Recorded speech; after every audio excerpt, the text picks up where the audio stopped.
Hi, everyone. Welcome to the Mind Blown Zone episode 56. This one is called Pressing a Lawful Claim. Here with Brad. How you doing, Brad? Yeah, never better. How about yourself? Never better, mate. All right. Actually, What's pretty going on excited about tonight? this one. I'm Oh, going it's to the launch fun right one. into the bumper script. Do it. Okay. What if I told you that before 1938, any man or woman in America could walk into their local courthouse, state their claim against the man or woman who allegedly wronged them, and receive justice? No attorney, no legalese, no 50-page filing, just a human being, a claim, and a courthouse that existed to serve justice. That right was never abolished. It was just buried under layers of civil procedure, statutory red tape, man-made rules, and a system that quietly decided that you need permission to seek what's already yours. Tonight, we're starting a movement to restore your right to restitution. You are about to learn how to press a lawful claim. Boom. Woohoo! Bang. Exciting stuff. Oh, yeah. This is going to be huge. Do you want to give any sort of like preamble before we go into the prepared content, Brad? Yeah, just a real quick comment, just to say that what we're about to explain is so utterly simple, and that for the people who understand this, they'll obviously be agreeing ahead of time, and we already understand that. Yeah, doing this one person at a time isn't going to be the way this happens. This is going to require a movement of people, and we'll talk about that throughout the podcast. But I just want to set it up that it sounds easy because it is easy, but there is going to be some resistance from the system, and we'll get into that. That's about it. Make sense? Oh, yeah. Okay, so let's get into what this is. What are we talking about here? The primary purpose here is to reestablish, and now I got a paraphrase of John Locke, reestablish the right to seek restitution from the party who wronged you, which belongs specifically to the injured party and is grounded in the harm they personally suffered. Right, so this is a natural right, meaning that it arises by the fact that men or women would not form a society absence of it being this way. You wouldn't form a society if you couldn't seek justice against someone who had wronged you, right? Right. Okay, Correct. so unfortunately, these people that call themselves legislators and lawmakers, which is the most cringe term, imagine a man or a woman calling themselves a lawmaker. It's like, whoa, okay, who made you God? They have determined that you're not allowed to seek such a reparation, and this is a violation of free will. For example, if you try to sue, take to court certain people in society, the legal system will literally tell you that you're not allowed to. What do you think of that, Brad? Well, yeah, I mean, you should maybe reframe that a little bit. Like in some cases, right, you literally cannot seek that reparation, right? People are well aware of many of them. But in all cases, you have to follow their set of rules in order to seek it. In other words, if you don't want to play by their rules that they made up, then you cannot seek restitution. That's what they're telling us, as we'll find out in the podcast. But yeah, I mean, everybody knows the vaccine damage thing is the one, big flaming example, right? Where a bunch of lawmakers and legislators sat down and decided you can't sue this class of people because we said so. Right.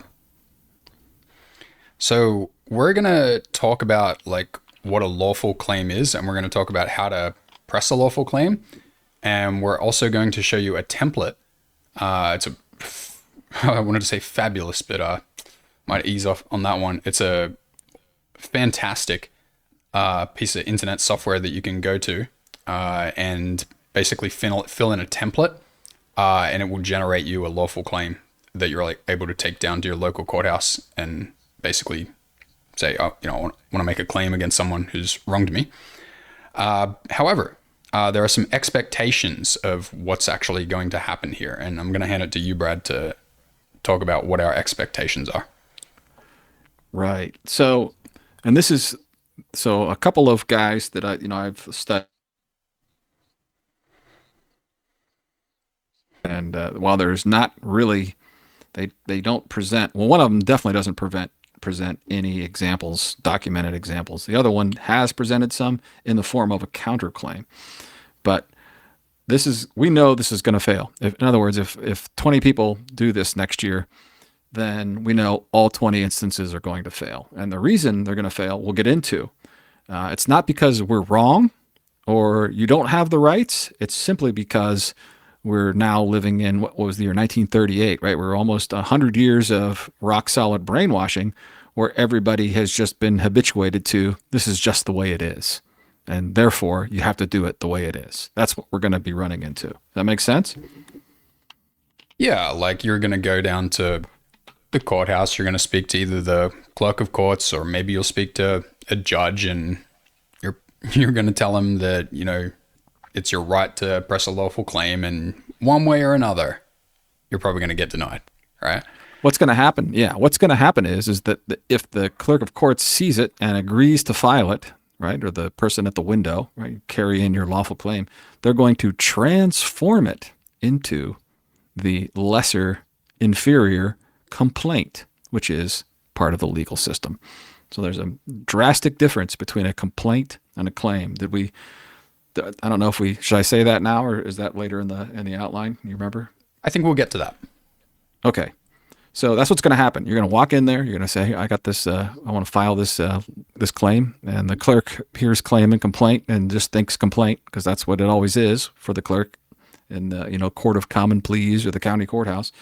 And what's happened many times to people is they filed their claim and the paperwork and the computer system doesn't have a checkbox for claim. It only has a checkbox for complaint. So they turn a lawful claim into a legal complaint without even batting an eye. They're not doing it right out of evil intent. That's just what they assume you're trying to do.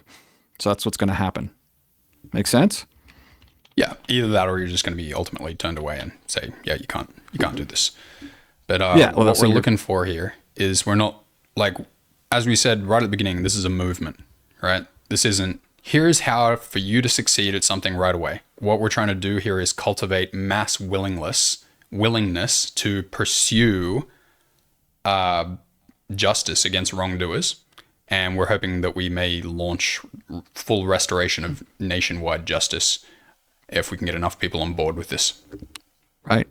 Once the idea has been seeded, then it would be an unstoppable movement. And as we'll show later in this presentation, in this podcast, that the law is on our side, as we'll soon point out. It's just that the rules that everybody's been habituated to aren't leaning in that direction.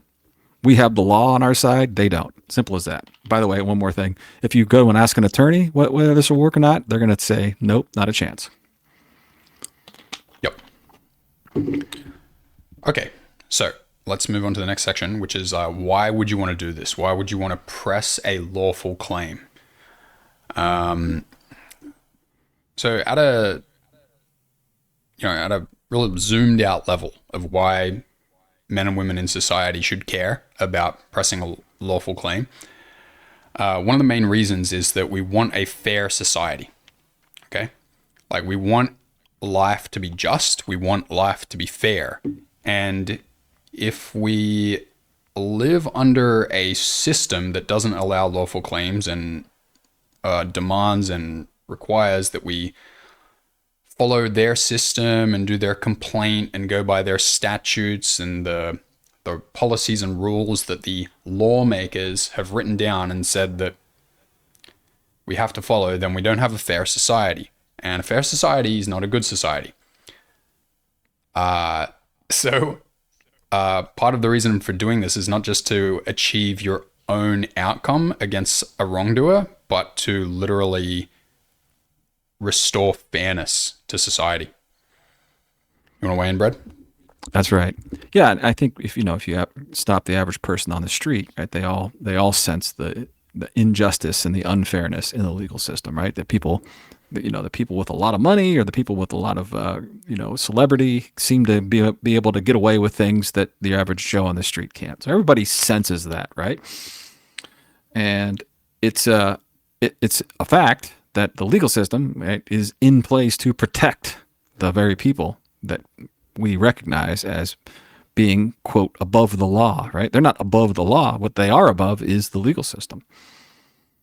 Making sense? Oh, yeah.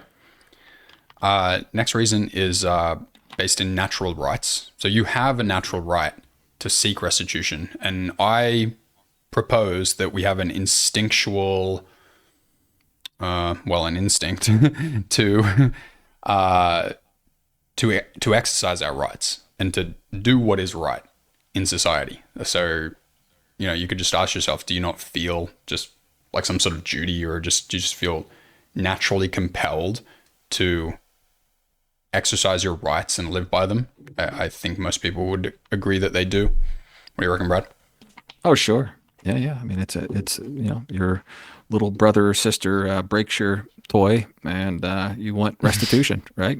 It starts early on, and you hopefully mom and dad help you get that restitution, however it plays out, with all the yelling and screaming and crying in the midst of it. Yeah, it's a natural instinct, like when someone else causes harm or wrong to you, that you want them to compensate you for it. Very, very natural. Yeah, I mean, just the other day, I'm working with the people from whom the real estate agency, right? We wanted them to deal with a poisoning of spiders, right? And the woman responsible for it just hadn't really like moved it forward, and it had been 6 days since we said, "Yo, we got to do something about these spiders." And I was like, I want you to admit that you should have done it, and that you've just left me doing nothing for 6 days, and you should have behaved differently and apologize. Like, it's just like, when something's just not right, not fair, you're just motivated. You just want it. You want justice. That's right. Exactly right. It's instinct. Deep okay. down. So we are going to propose this way of pressing a lawful claim. However, this is with great power comes great responsibility, and you're not meant to take this and be like, "Oh, look at what I can do." You want to explain that, Brad? Yeah. So the hope is, right, is that people aren't going to think, well, all right, this person did something wrong to me 20 years ago. My husband, my brother, my neighbor, my boss. Right. We're hoping that this is not taken in this light, because it for a number of reasons, right? And let me extend that a little bit further before I say exactly why. But we're also not, let's face it, vaccine damage comes up again and again and again when we start talking about these things, right? And all the pharma CEOs and the CDC employees and Fauci and the NIH, they're all protected, right? So you can't sue them even if you wanted to. You're literally prevented by our lawmakers from suing them. So people think, well, then I'm going to sue my doctor or the nurse that gave me the shot, or the guy down the street who, ripped me off on, the construction work he's supposed to do on my patio or whatever, right? So we're hoping that people don't take that in this direction, because what's going to happen when we go after, you try to go after somebody who you can, right? Is that we're going to lose the fight of public perception, right? Because let's face it, the doctor and the nurse who administered the jab, right? They didn't know any better. They were operating with what they thought was the correct information, right? Mm-hmm. And the same thing goes with the cashier at McDonald's who served you a hamburger with mouse poop in it or whatever, right? It wasn't her fault. But then you say, well, I want to sue McDonald's, right, the corporation, and now you're in the legal system. As soon as you say, I want to sue a fictional entity, which would be a business or a corporation, an LLC, then that automatically thrusts you into the legal system. So that doesn't work either. So a lot of people are just left dangling, right? Well, who can I get restitution from, right? If not the doctor and the nurse who gave me the shot, then I want Fauci, and you can't do any of those things. The point is that if everyone started trying to sue their doctors and nurses, and just using the vaccine damage one again, the court of public opinion would be quickly sway against us, and it would leave the legal system and the lawmakers' rules shining bright, and the people trying to sue the local doctor or nurse would look terrible. Make sense? Makes perfect sense. So rather, the specific purpose here, if not to do that, is rather to bring justice against the untouchables. Okay? Right. Examples: men and women of government agencies, men and women of corporations that rely on government protection via statutes. This is what we're talking about here. So Precisely. yeah, I'll go into all this stuff here, right? So major problem in society that what we're talking about here is combating is that if you have a legitimate claim against a man or woman, there should be nothing preventing you from attempting restitution, but the legal system has determined that you can't because they said so. They literally just said that you can't.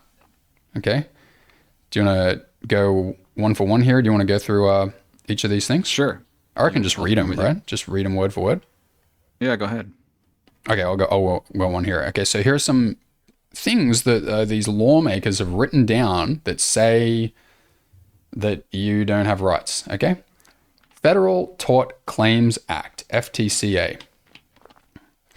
This is where the government waived immunity for certain tort claims, but it also redirected liability away from individual officials. The Federal Employees Liability Reform and Tort Compensation Act of 1988 extended absolute immunity for common law torts to all federal employees acting within the scope of their employment, making the FTCA the exclusive remedy, meaning you sue the government, not the individual officer. Okay. Right. To simplify that giant paragraph, you have to be in the legal system to do that. Right. So you're allowed to sue the entire government as if you're going to win. According to their rules. You have to sue them in their rules. Right, which means you need 12 attorneys and $50 million and a class action claim, and it takes 40 years. Right. Right. Just to say, yeah, I got this shot. They should have known there was harmful things about it, and I want to be compensated for my medical injuries. Right. Right. That's literally all the person who's been harmed wants to do. Say those, 2 sentences. Okay. I'll just take this little one as well. We got one called the Westfall Act. Under the Westfall Act, federal employees cannot be sued for torts committed during the scope of their employment. Okay, it's basically the same thing. It must be a specific part of the other one. Right. You want to take the next one, Brett? Sure. The what's known as the PrEP Act, the Public Readiness and Emergency Preparedness Act, right? So this one was enacted in 2005. It authorizes the Secretary of Health and Human Services to issue a PrEP Act declaration in response to a public health emergency, which then provides immunity from tort liability claims, except for willful misconduct. Now, to me, that's pretty easy to prove nowadays, but they'll say it isn't. But anyway, this is to individuals or organizations involved in the manufacture, distribution, or dispensing of medical countermeasures. Oh, that's pretty handy to have as a rule for them. Right. I say all of the medical countermeasures are fraudulent and willful. They are forms of willful misconduct, not by the doctors and nurses and people on the streets doing it, right? The people at the top who are mandating these types of behaviors. Anyway. Okay. You want the next one? Yeah, I'll read it. So there was the COVID-19 application of the PrEP Act. Please be aware there's no such thing as a contagious virus. On March 10, 2020, what's that, HHS? What did that stand for? Yeah, Health and Human Services. All right, I'm Australian. I don't know this stuff.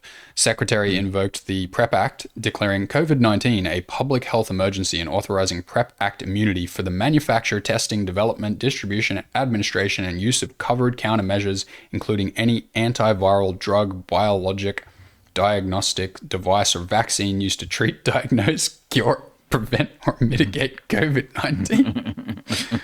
Okay, wonderful. Okay.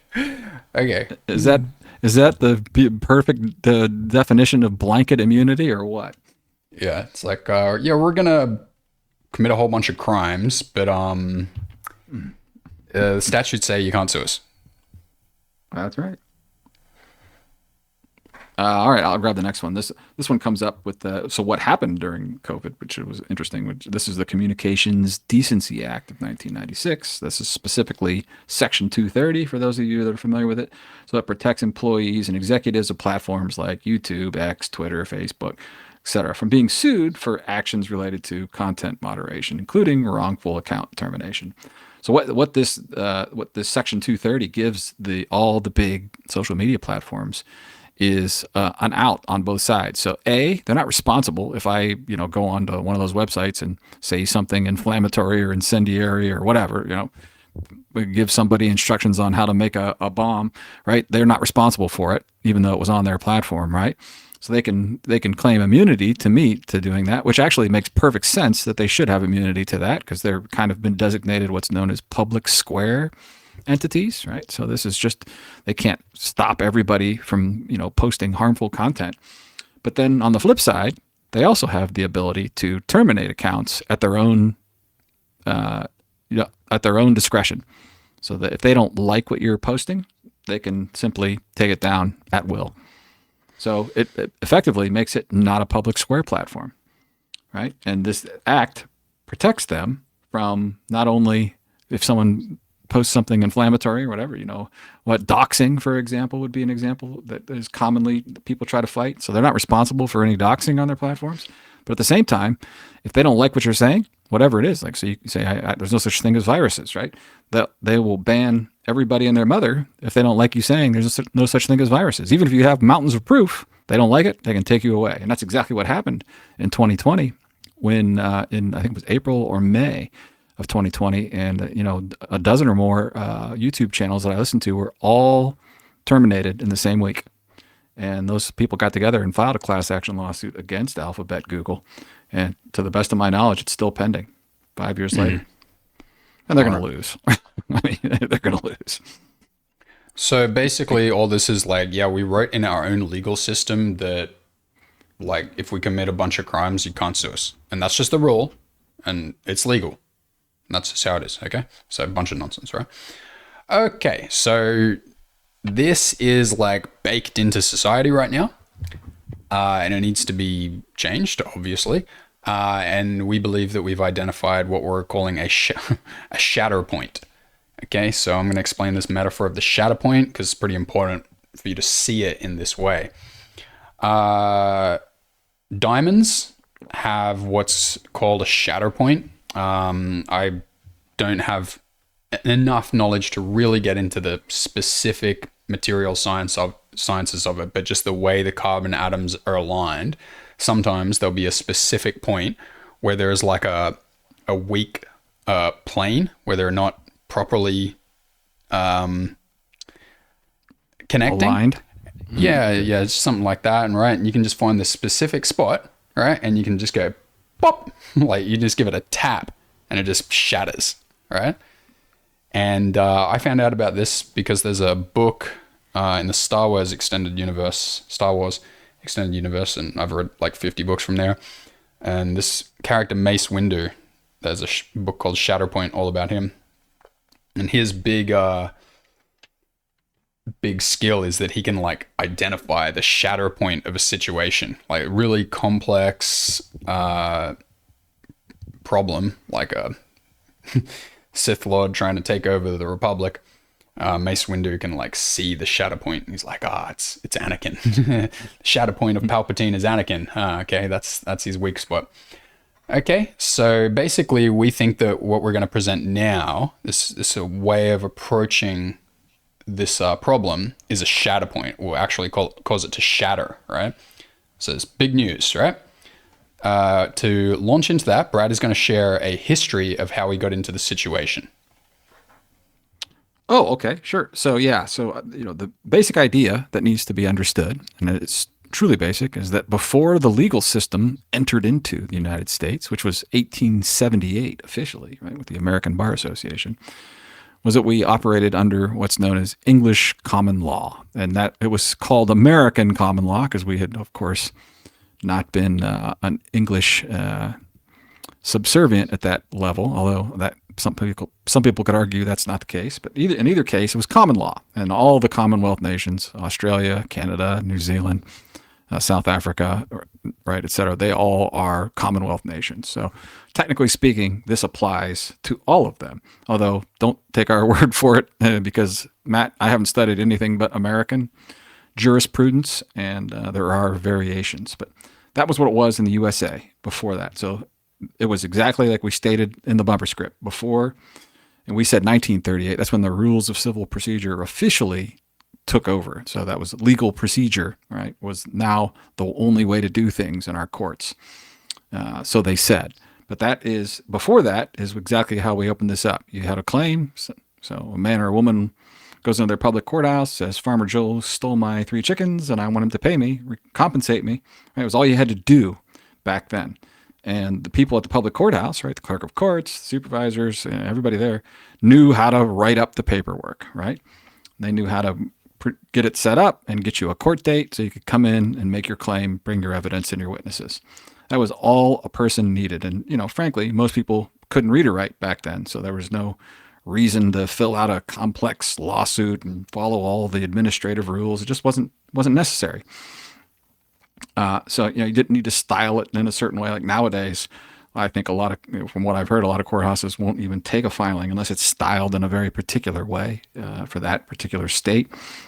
And so that's how it used to work, and that's how it should work, right? Matt made a note here that the British common law is based on Lockean principles, John Locke, and it was possible to do this even after 1938 briefly if you knew exactly what you were doing. So if someone who had been educated in common law, right, prior to 1938, they could still do these things. For the best of my knowledge, the last common law suit that's officially on the records was in the 1960s, but it was, it was rare. And somebody, it was just happened to be someone knew exactly what they were doing and how to proceed, right, under common law instead of civil procedure. All right. With me so far? Oh, yeah. All right. So the rules of civil procedure, right? These are the federal rules of civil procedure, were adopted by the state bar associations, which are the state bar associations are kind of like this, for lack of a better expression, they're just a group of people that assumed power, right? They just assumed we control all lawful / legal content for the state.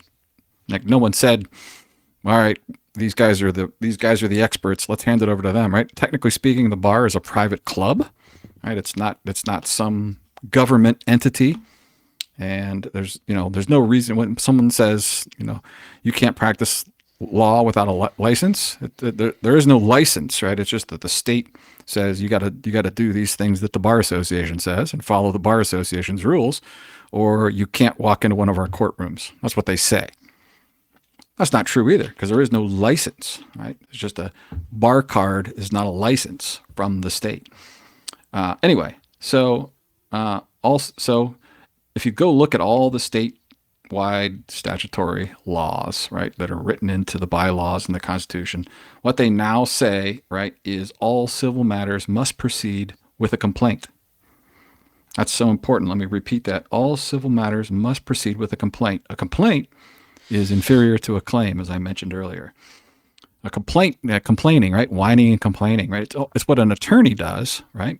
Because they don't have a claim. The attorney can't claim someone did them wrong or harm, right? They're making a complaint on behalf of their client's claim. You with me there? Oh, yeah.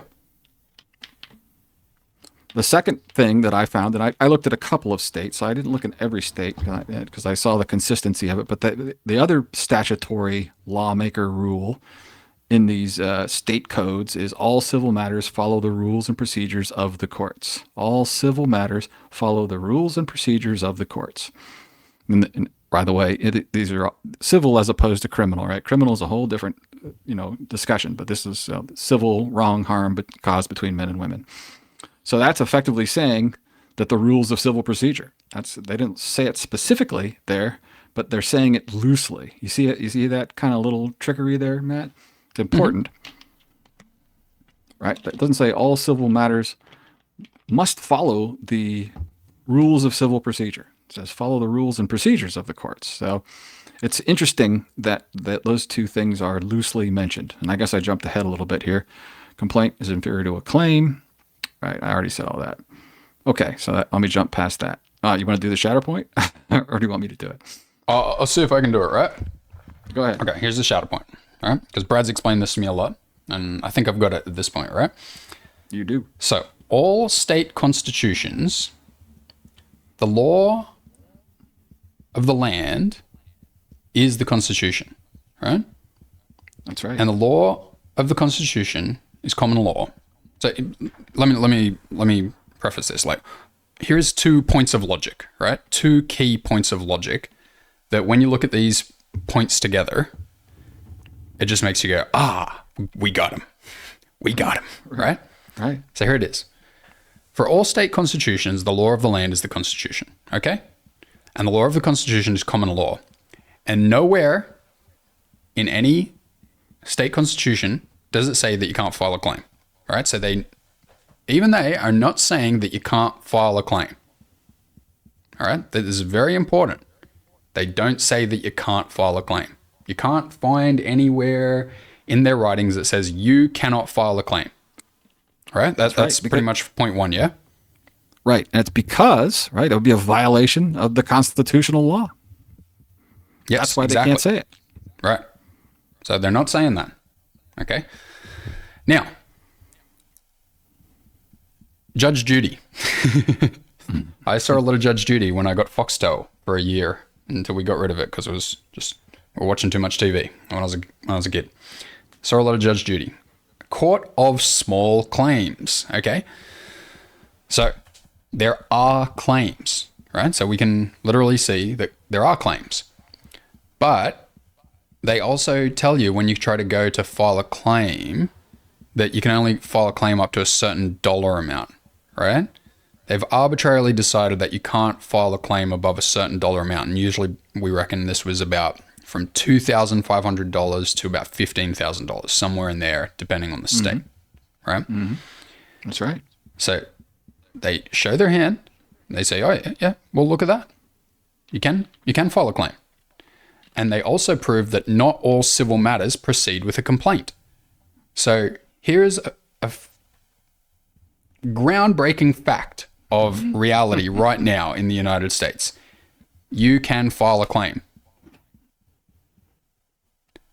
Now, that's right. This part where it says that, you can't file a claim above a certain amount, that's not even a statute or anything, isn't Brad? It's just like that's just how we do it here at this courthouse, right? That's right. Okay. Exactly right. So, by constitution, by common law, you can file a claim, and they're not even saying that you can't file a claim. And they even show you that you can file a claim. Okay, so this right here is the shadow point because this is the key logic and facts of reality that we're going to hold up to their face, like in A Clockwork Orange, where they've got him in prison and they pry his eyes open like that, and he's just forced to look at the screen. Okay, this is the logic that the legal system proponents must cast their eyes upon and be forced to admit. Well, not forced, but like compelled, like compelled by logic to admit. Right. This is how we win in the court of public opinion. Right. Is that they cannot defend their position. Right. So that's it. We've formalized that chain of logic, and here it goes, right? This is how you could step through logic in argument against someone in the legal system, right? Common law claims are valid. The law of the land in all Commonwealth nations is constitutional British common law. Common law claims exist in and are the basis of British common law. Nobody can legislate with statutes banning the law of the land. Common law claims are not banned. Part 2, statutory legislation. The legislation says all civil matters must proceed with a complaint. However, claims do proceed in small claims court with a claim, and almost everything about it is exactly as a common law claim. Therefore, they admit that civil matters may proceed with a claim. Courthouses have arbitrarily chosen that they only accept common law claims up to certain dollar amounts, e.g. $2,500 to 1,000 by county. This limitation of claims is not legislated. It is just arbitrarily the way they do things. Judges need to explain these contradictions. They can't. Boom. That's it. That's the simple logic of this. And it took me 3 or 4 days with the AI, with Claude, working through this, because when I was originally writing this, putting this together, I was thinking maybe we could get a big giant movement of people who just went after Fauci and, pharma execs and everybody else with little small claims courts. So they weren't going to win back anywhere near the money that they wanted, but at least they could get 5,000 or 10,000 or whatever, right, in the county courthouses, and they would, at least have some moral victory that they could rest on. And as we went through this, right, it became clear that although that these small claims courts rarely accept any motions or any pretrial hearings or interrogatories and depositions, like that's almost completely 100% not involved in small claims court, and judges won't accept it. In certain cases, they do. In rare cases, so the way that they've got it set up now, even in their small claims court, is that when they need to, right, they will invoke statutory legal processes. Does that make sense? Oh yeah, it makes a lot of sense. 99.999% of the time, it proceeds exactly as a claim. Farmer Joel stole my chickens and I want to be compensated. And there's no attorneys, there's no filings and motions to dismiss. Farmer Joe has to show up in court on the other side and explain how he didn't steal the chickens or whatever, right? Everybody presents their case and the judge decides. That's the difference between a true common law court and small claims court is a judge makes all the decisions, just like you saw in Judge Judy, right? She comes up, she decides, right? In a true claim, right, there would be a jury there, and so the jury would decide who was right, who was telling the truth, who wasn't. Make sense? Makes plenty of sense. All right. Shall we We're good then. Go ahead with what to do and show our template? Yeah. I'm excited and ready. All right. So what you're going to do is you're going to file a lawful claim against someone who you think high-ranking official. High-ranking official, all right? And you're going to get this template from themindblownzone.com/lawful-claim. Okay, we'll put it in the description. themindblownzone.com/lawful-claim. All right. So right now I'm going to share I'm going to show this this template, and we're going to go through it, and we're going to show you how awesome it is, and it's definitely going to blow your mind how awesome it is. Okay, here we go. Boom. Okay. I think that should be pretty good view there. And it's good enough. I wonder if I just scroll down. Yep. Yeah, okay, right? So you can see up the top here, it's got the steps, right? So it's got the claimant, the wrongdoer, the incident, the property and harm, the remedy, the evidence, and over here you can print it out. Okay, you get a preview of it, you can print it out. So here we go, we're going to go through it, right? So full name, I'm going to put Matt Cook, gender, man or woman, just going to put state, Illinois, county, what's a county in Illinois? Chicago? Cook. Well, oddly enough, it's the biggest. Cook County. All right. And I'll live at 123 Chicago Street. All right, in Chicago. Is that I don't know if that's true. Okay, and go 91 blah blah blah. I don't know any of these things, right? 555. Sure. Okay. I don't know anything about that. Matt at example.com. Okay. Look at this. Just choose your date here. Oh, it's beautiful. Look at this. Just pro web development here that took us about 20 minutes with Claude. Okay. So we go next. Okay. Now we're going to go to the wrongdoer, right? Enter the full name and details of the person who caused the harm. So Robert Allen Jones, he's the wrongdoer we're alleging, right? He's a man. Wrongdoer's address, if known. Okay. 456 Elm Street. All right. Right.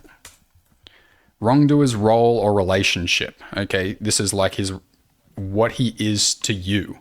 Okay, so he might be like contractor whom I hired, right? I think what you really want here is like CEO of, Acme Corp or whatever. Oh yeah. Sorry, I forgot what we're doing. I just took like Claude and put this, and I was like, okay, Claude, I'll do what you say. CEO of Acme Corp. All right. Sorry about that. I almost completely derailed the entire thing. Lucky you were there. Okay. So date remedy was first sought from. Choose your date. Right. Wrongdoer's response. Okay. Refused to remedy, failed to respond, denied responsibility, or other describing facts. Okay. So we'll say denied responsibility. Next. Okay. The incident. You just choose the date of the incident, location of the incident. What would you put in terms of like location when you're going after a CEO or something? Well, I mean, you just say, I was at the doctor's office and I got the shot, and then this and this and this happened, or I got kicked off of YouTube because I posted something that Google didn't like, something like that. But it's not always important, and it's not a mandatory field. All right. So let's say for this example, we're going after like vaccine damage, right? So what and we're going just say someone's going after some CEO, right? What is the thing that you write about? Like what happened? How do you put that forward? Well, this is say, hey, I went in to get a COVID shot, and an hour later I was in the ER, and I ended up in the ICU for 3 months, and I almost died. Blah blah blah blah blah. And here's all the crap that happened to me. So that would be like what happened, right? Okay.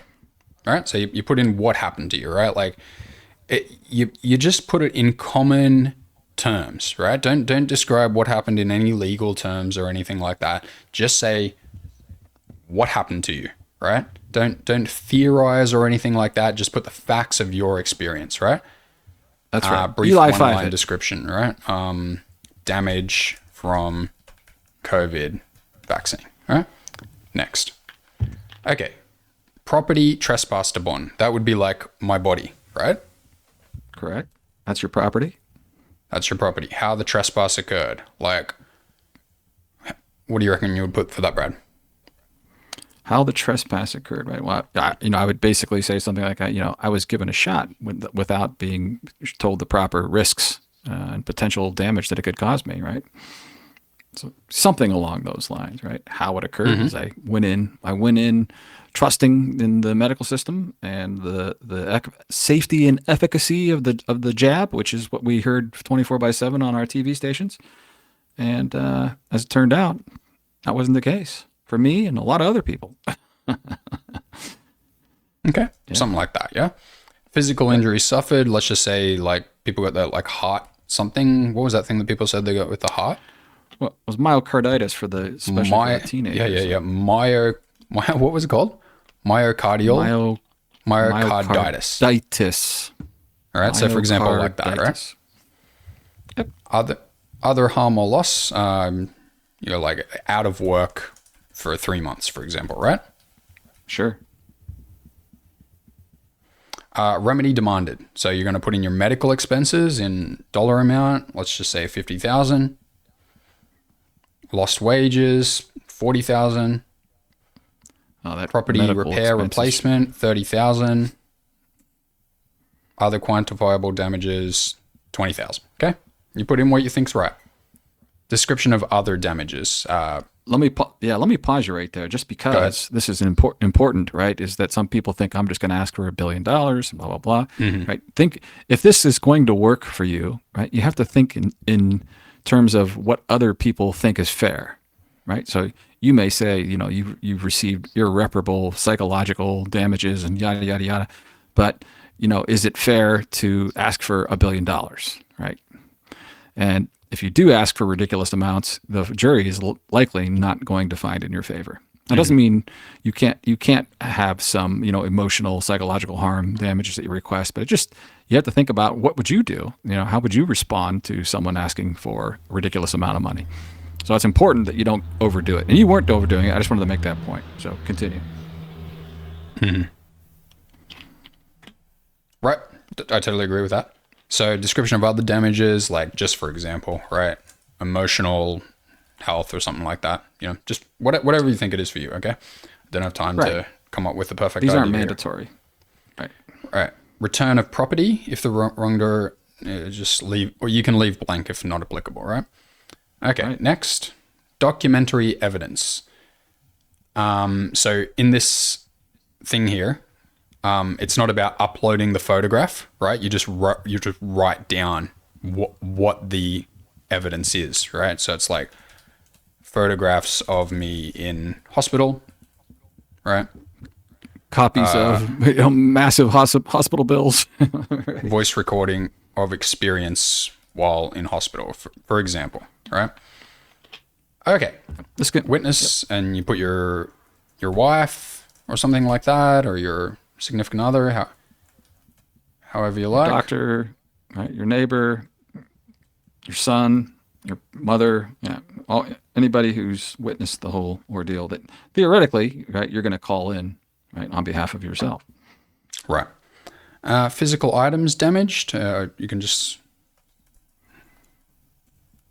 put it in if it's applicable. Otherwise, I'm not sure if you can leave it blank, but yeah, I think you can leave almost anything blank.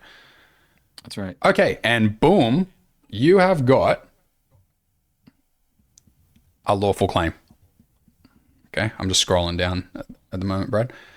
And this is filled with all the good stuff, right? Brad worked on this for a pretty long time, right, Brad? I did. Longer than I'll admit. Yeah. So this just says all the good stuff that you would want to say on a lawful claim. And do you want to go through any of it, Brad, or I'll just touch leave on that it for all them to briefly. read? Scroll back up all the way up to the top. That's something we might change in the future. But notice it's in the John Quincy Adams Court of Record, or that's Yep. that's how I wrote mine. But it's in your name, so it's your court of record. It's not the county's. It's not the Cook County Court of Common Pleas court. It's your court. You're the claimant. You're the person's that is the public. The public courthouse is there to serve you, so it's your court. So you're in charge in that sense, right? That's a real important thing that we're not getting into in this podcast, but that's the idea. So obviously the opening statement is what you said, happened. Judicial cognizance is this is important only because what we're trying to do here is we're trying to point out that when we file this, right, we're saying that this is a common law claim, and we're exercising our rights, and the Constitution is supreme. And then we define what a court of record really is, which is what this is. It's a court of record, and we go through and define exactly what that is. And trust me, this comes from some very impressive lawful scholars. I think Bill Thornton is the one who really put this section together, and it's basically establishing who you are and who they are, which is important, because if you don't establish who you are, they're going to establish themselves as superiors and authorities over you. So that's kind of what that's about. The notice of jurisdiction then is the same idea as we're saying this is a common law. This is not a statutory legal rules of civil procedure situation, and that's the way it's going to work. We're going to play by small claims court rules, not by these statutory rules of civil procedure. And then I think the thing that finally got me over the hump with this, because the reason I struggled with this is I've learned a lot of stuff about this over the years, right? And if you don't know that stuff, then you get stuck, right? You'll hear this, listen to the Carl Lentz tapes. You'll just the talk shoes. I mean, just constantly, okay, Carl, last month I did this and I filed that, just like you said, and it kind of worked, but then they hit me with this thing. I don't know what to do. And it was just like every week there were just tons of calls like that. And eventually he got frustrated with everybody because he's like, I cannot write some template that shows you how to navigate every last little possible thing that comes up. You have to understand who you are and who they are. And once you understand that, then you won't let them do these things to you. But this is to get around a lot of this, right? The legal shenanigans and maneuvering and everything. I'm putting the judge, or as we were going to refer to them as the magistrate, which is technically correctly what is presiding over a common law court, not a judge. So the magistrate doesn't decide rules and facts and laws or the law, right? It just says we're going to proceed under a normal process, and basically the magistrate is a referee. He doesn't say you can or can't admit this to evidence, and you can't say that because that's speculation. None of that in a common law court. You can say whatever you want, and it's up to the opposing party to contradict it, or then it's up to the jury to decide what someone was saying was true or was just speculation or hearsay or whatever. So, but the whole point of this section is that we're saying to the magistrate, It's your job. You're the legal expert. So it's your job to tell me, the claimant, if the opposing party tries to shift this into the legal statutory realm. Mm-hmm. So they, file some Latin, habeas corpus schmorpus mcforpus thing, and you're like, I don't know what the heck is that. So you just let them file it because you don't know what it is, and then all of a sudden, that filing that you accept shifts the entire thing into the legal jurisdiction, and now you're up a creek. Yep. So that's the idea behind this. You don't have to know any of that. You just have to let the magistrate know ahead of time, if the other side tries to do this, I want you to explain it to me, what they're trying to do, and basically don't let them do it. Yep.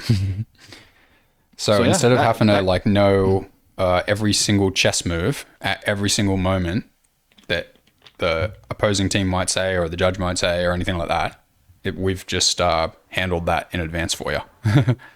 That's right. Wipe it all out. All the problems with doing this, right? You got to go take the jurisprudence course, and you got to study this for 2 years. You don't do any of that. You just have to use some basic common sense and follow this template. That's the idea. Yep. Beautiful. So it's awesome. You just click print, and it'll print to a PDF, and then you can just print that out. You can just take it down. It's done. Easiest thing ever. Take it down to your local courthouse and say you want to file a claim. Okay, I'm going to go back to regular view. Yeah. Yeah. Okay, so let me just go back over to... okay, I'm back on the podcast document now. So yeah, right. Get the template, fill in the blank, follow the guide, take it to the clerk of courts. All right? In the template, there is something to bring to the attention of the clerk of courts. You cannot take my claim and transform it into a complaint. Do you want to go through the section on here's what's going to happen, Brett? We're gonna put a guide up. We haven't put it up yet, but we're gonna put a guide up that walks through this basic process here. And I already covered it a little bit earlier in the podcast, so I'm not going to go over it again. But the clerk's not going to let you file a claim, as I said earlier, right? They're gonna try to turn it into a complaint, or tell you you have to turn it into a complaint. One or the other.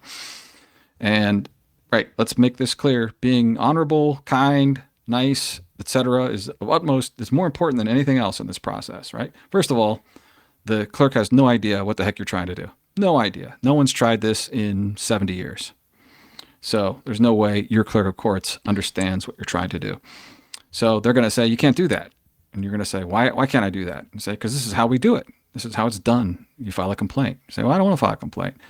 And they say, well, you have to file a complaint. So you're going to get in this tug of war with the clerk. And maybe the clerk pulls in the supervisor and, says, well, this guy's trying to do this and I don't understand. And the supervisor's going to say the same exact thing. Sorry, you can't do this. You want to file a case here? You do it the way we say. Here's our forms. Here's the code. Here's the forms you got to fill in. And I said, I'm not trying to fill out a complaint. I want to do a claim. So you're not allowed. It's the amount you're asking for is too much. So this is where you can get into this thing. Can you show me the law? Right? Show me the law that says I can't do this. And the 2 points that we made earlier in the podcast is what they're going to show you. Right? They're going to pull up the Ohio State statutory rules or the California state, and they're going to show you, right? All civil matters in the state of California proceed with a complaint. And they're also going to show you that you have to follow the rules of the court, the procedures of the court. So we'll put this in more formal step-by-step in the template and the guide, right, that supports the template you just saw. But the point is that the way this thing succeeds, this movement that we hope to get cooking, is that people don't accept the clerk and the supervisor turning them away and try to get to the judges. Mm-hmm. So I'd like to speak to a judge about this. This seems to be a violation of my rights, and you're causing me the inability to file a claim. And they're going to have a million excuses for you that we'll point out what a lot of those are. But we want to get in front of judges, and we want to get them to opine on the clear contradiction between what their statutes say and don't say, and why you can't file a claim for X amount of dollars greater than the arbitrary number they chose in that county. Yeah? Absolutely. So the argument that we want to get to is that we want the whole, movement saying to these people, you're just saying that we can't do it. But who are you? Who are you? You're just saying that we can't file a claim. Who gave you the right to just say that we can't file a claim? Now, you're a judge. You take this claim right now. Right. They love to argue that they have the law on their side, and they love to argue the minutia and specificity of words. Right. They love all of that, and here you are calling them out, saying you didn't say any words. Right. There is no law that says this is why we chose this dollar amount that stops you from filing a claim. Right. They never said you can't file a claim, and the reason we think this is going to work, and I don't see how it couldn't, is that I think, and a lot of scholars think, they can't write a law that says you can't file a claim because it violates the state constitution or the national constitution, right? Oh yeah, they would have written it otherwise. Yeah, they would have written it a long time ago, but they can't because it violates the Constitution, and it's evident that they allow small claims, right? So any way you look at it, from any angle, it's just them saying so. We're the big guys with all the money and all the power, and we say what you can and can't do. And they lose that battle in the court of public opinion. If we can get enough people, right? If we can get people who try this and it fails, they can go on podcasts and they can talk about it, and pretty soon we get so many legs behind it that it forces, right, these state bar associations and everything to cave. They have to. Otherwise, they look terrible. I mean, they already do in a sense, right? For anyone who's thought about this a little bit, but not on a wide scale basis within the public. So that's the idea. Get enough people trying this, failing, and recording. By the way, if we get enough people, I think what we'd like to do is hold a webinar or something, bring people together that are interested in this, and we'll collect the results of these things, right? We'll build a website or a couple web pages. Say, here's what happened to John Smith when he tried this in Alabama, Tuscaloosa courthouse, right? Here's what happened to Nancy Jones in the Rhode Island public courthouse, and we'll start building this database of what these responses are coming from these judges in courthouses, and it'll just become an overwhelming piece of evidence that we're being deceived. Yep. Sunlight and exposure is the goal, not going after your contractor or your doctor, right? Exactly. Yeah, we want to end up at the point where like the whole country is like, wait, they're just saying we can't do stuff, and who are they? Right. And it's a violation of your free will. Yeah, I don't need an attorney. The example I always give, just to squeeze it in here real quick at the end, is let's say Matt, Matt needs a car and he's my neighbor, and I let him borrow my car. It's a used Lexus 2015 Lexus GS. It's worth whatever, $10,000 or whatever. He takes it out and wrecks it, and but he doesn't want to. He doesn't have auto insurance, right? So he can't, and he's not going to give me the $10,000. He just says, you got insurance, you cover it with your insurance. And so I say, no way, man, I'm taking you to court. I can take that to small claims court, right? Because it's a small enough dollar amount. It's actually way lower than that in the county I'm in right now, but let's just say the 10,000 is what it is. Now take that same situation, that don't change any details about it, except I've got a $100,000 car, and same exact stuff happens.